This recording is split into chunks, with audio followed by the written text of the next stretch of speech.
Welcome to the Food Auditor, where we uncover the truth behind what you eat.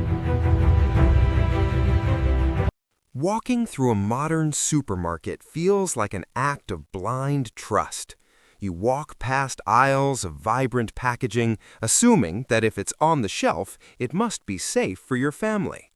But what if I told you that the food you buy every day is a biological gamble? Across the Atlantic, thousands of products you consider staples are treated like hazardous waste. Welcome to the Food Auditor. Today, we are opening the forbidden files. This is not just a story about food, it's a story about a massive regulatory war. On one side, we have the United States and the FDA, operating on a principle of post-market surveillance. In America, a chemical is often considered safe until it is proven beyond a doubt to cause harm. On the other side, the European Food Safety Authority follows the Precautionary Principle. In Europe, if a substance shows even a hint of long-term toxicity in a lab, it stays off the plate. This 20-minute audit will reveal the toxic truth hiding in your very own pantry. We are investigating why the same brands and the same snacks have completely different identities depending on the border you cross. The invisible line between the US and the EU is a silent battlefield of chemistry and law. It is time to look under the microscopic lens of truth. File number 01, the toxic toast. In almost every American household, white bread is a symbol of comfort and convenience. It's soft, it's fluffy, and it stays fresh on your counter for weeks without molding. But have you ever stopped to ask why your bread doesn't rot like real food should? Look closer at the ingredient list for an additive called Potassium Bromate. Since the 1910s, this powerful oxidizing agent has been the secret weapon of the industrial baking industry. It's a chemical flour improver designed to make dough rise higher and maintain an unnaturally white, pillowy texture. To the industry, it's a miracle of efficiency. To your cells, it's a silent invader. In 1999, the International Agency for Research on Cancer delivered a chilling verdict. They officially classified potassium bromate as a Group 2B carcinogen, a substance possibly carcinogenic to humans. Scientific reports indicate that when this chemical enters your body, it triggers a process called oxidative stress. This stress leads to the formation of free radicals that can damage your DNA and lead to tumors in the thyroid and kidneys. The United Kingdom saw the data and banned it immediately in 1990. Canada followed suit in 1994, refusing to let its citizens consume a known toxin. The entire European Union, Brazil, Peru, and even China have long prohibited its use in food production. They decided that the risk of cancer was not worth the reward of a fluffier loaf of bread. Yet, as you stand in an American grocery store today, the FDA still lists it as generally recognized as safe. The FDA's logic is that the baking process should technically convert all bromate into harmless bromide. But here is the most disturbing discovery. The process is not perfect. If the bread isn't baked at a high enough temperature for long enough time, the chemical doesn't fully dissipate. Traces of residual bromate remain in the golden crust and the soft center, waiting for you to take a bite. Even California, known for its strict Prop 65 warnings, requires a cancer warning on products containing this chemical. But in the rest of the country, it remains hidden behind the generic label of enriched flour. Under a high-powered microscope, a chemically treated slice reveals a structure that shouldn't exist in nature. It is a synthetic masterpiece built on a foundation of laboratory-grade oxidizing agents. As a food auditor, I don't see a morning sandwich, I see a regulatory loophole. I see a system that prioritizes industrial output over biological safety. The question is no longer about chemistry, it's about your right to know what you are swallowing. Are you eating a nutritious breakfast, or are you a voluntary participant in a massive, long-term chemical experiment? The evidence is documented, the files are open, and the white lie of the American loaf is finally exposed. Some secrets are better left unswallowed, but the truth is always worth the audit. Leaving the bakery, we enter the coldest section of the supermarket, the dairy aisle, a place marketed as a fountain of health and pure calcium. But in the United States, your milk hides a biological secret born in a lab. In 1993, the FDA approved a substance that changed the DNA of American dairy. It is called rBGH, recombinant bovine growth hormone, a synthetic protein engineered for one purpose: industrial efficiency. Injected into a cow, rBGH forces the animal to produce 20% more milk than nature intended. To the industry, it's a miracle of profit. To the auditor, it's a biological red flag. The European Food Safety Authority conducted a different kind of audit. Their conclusion led to a total, permanent ban on rBGH across the entire European Union. The data revealed a disturbing reality for the animals involved. Cows injected with rBGH suffer from chronic, painful udder infections called mastitis.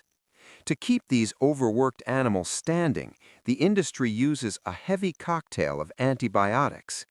Inevitably, traces of these drugs and infection byproducts seep into the milk supply. But the true horror for the human consumer is invisible. It is a substance called IGF-1, insulin-like growth factor 1. When a cow is injected with hormones, its IGF-1 levels skyrocket. When you drink that milk, you consume those elevated growth factors. Independent researchers have raised a warning that cannot be ignored. High IGF-1 levels in the human bloodstream are linked to the accelerated growth of cancer cells. Specific studies connect this spike to increased risks of breast, prostate, and colon cancers. The FDA claims there is no significant difference, but the world disagrees. Canada, Japan, Australia, and New Zealand have all slammed their doors shut. They prioritize the precautionary principle. If there's a cancer risk, it stays off the shelf. In America, the burden of proof is on the consumer, not the manufacturer. Under our clinical lighting, a simple glass of milk becomes a chemical delivery system. You are not just drinking calcium, you are drinking the byproduct of a machine pushed to its limit. The dairy industry hides this truth behind a white wall of marketing. The auditor has found the cracks in that wall. Is your breakfast fueling your health, or is it feeding a silent growth inside you? In Europe, this liquid is a biohazard. In America, it's a childhood staple. The audit is clear. Some white lies are harder to swallow than others. The file on the milk scandal is now part of the permanent record. Moving from the dairy aisle, we arrive at the white meat section. Chicken, the world's most popular protein, and in America, the most chemically treated.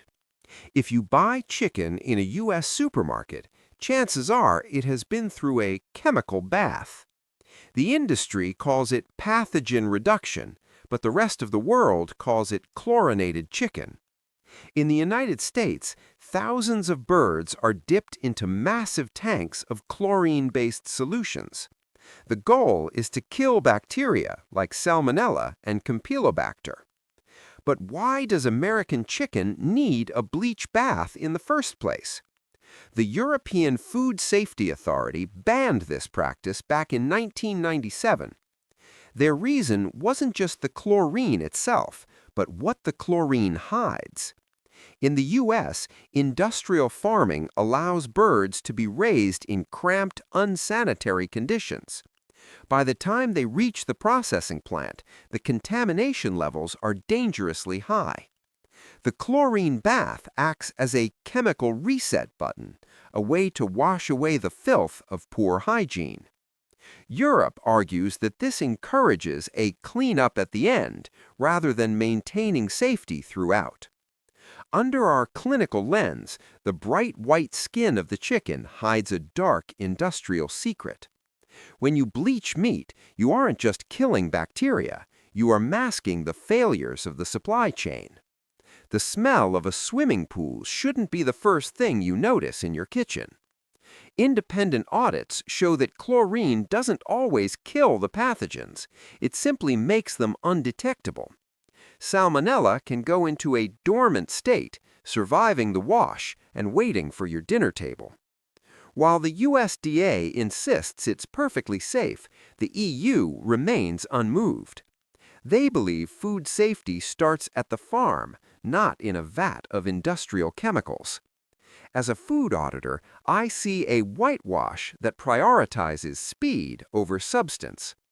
Is your dinner truly clean, or has it just been chemically disguised? The audit of the meat industry reveals that some stains can't be washed away. File number 03 is now documented. The truth is out of the bag, and it smells like bleach. We leave the meat behind and enter the most vibrant aisle in the supermarket, the cereal aisle, a neon-colored paradise designed to capture the eyes of a child. But behind these electric blues and radiant reds lies a chemical storm. In America, these colors are fueled by petroleum-based dyes like Red 40 and Yellow 5. To the food industry, these are just artificial colors, but to the European Union, they are neurochemical triggers.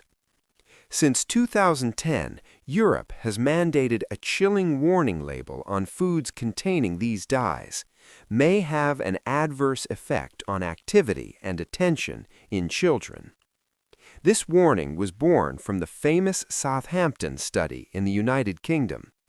The data linked these specific chemicals to hyperactivity and ADHD-like behavior in kids.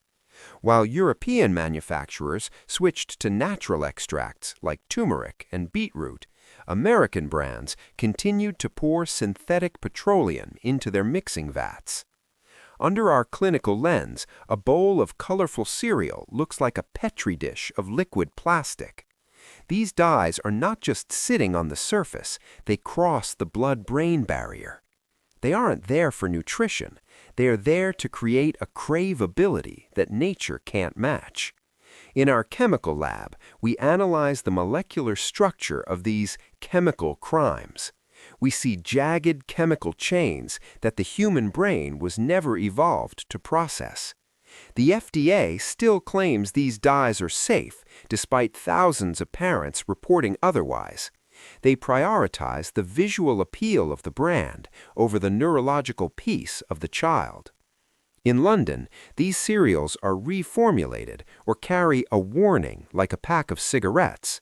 In New York, they are marketed as part of a balanced breakfast. As a food auditor, I ask, is the brightness of the bowl worth the darkness of the side effects? The audit reveals that some rainbows are built on a foundation of toxic oil. File number 04 is documented. The neon lights are fading, and the gray truth is all that remains. We have analyzed the food, the hormones, and the artificial colors. But for our final audit, we must look at what touches the food. The hidden danger isn't just in the ingredients, it's in the wrapper.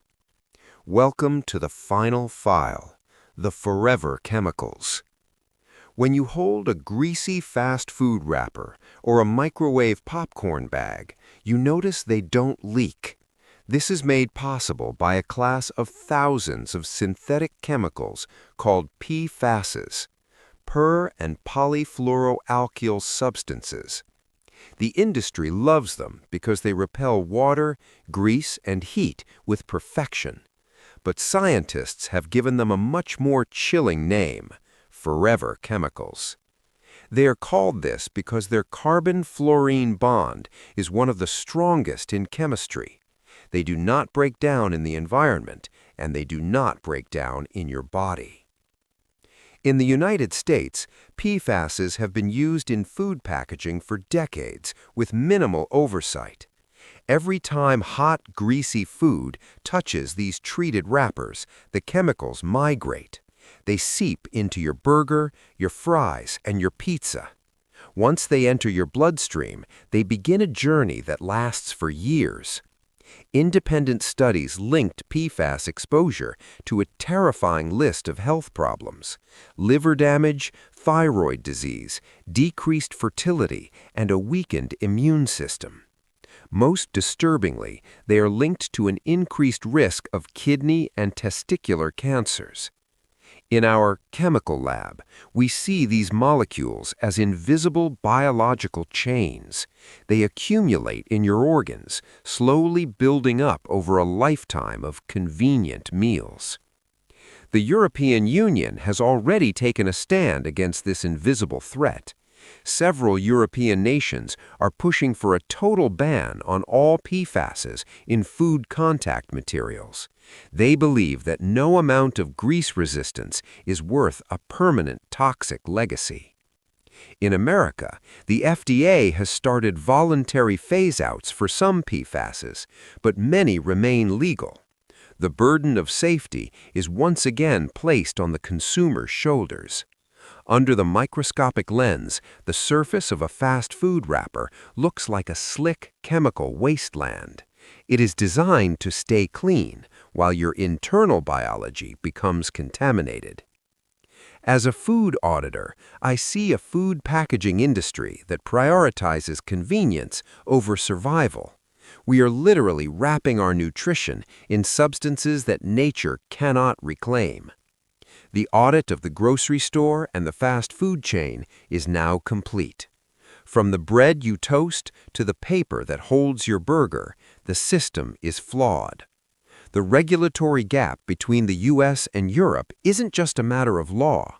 It is a matter of how much chemical risk you are willing to accept as normal. Information is your only defense in a world of industrial secrets. You have seen the files. You have heard the evidence. The forbidden grocery list is no longer a mystery. As the auditor, I have provided the data. Now the verdict is yours. Check the labels, question the packaging, protect your biology. The audit is officially closed. Stay vigilant. Stay safe. The audit of these 5 forbidden foods is now complete. If this data has changed the way you look at your grocery list, hit the like button. To ensure you don't miss our next investigation into the industrial food system, subscribe to the Food Auditor and turn on the notification bell.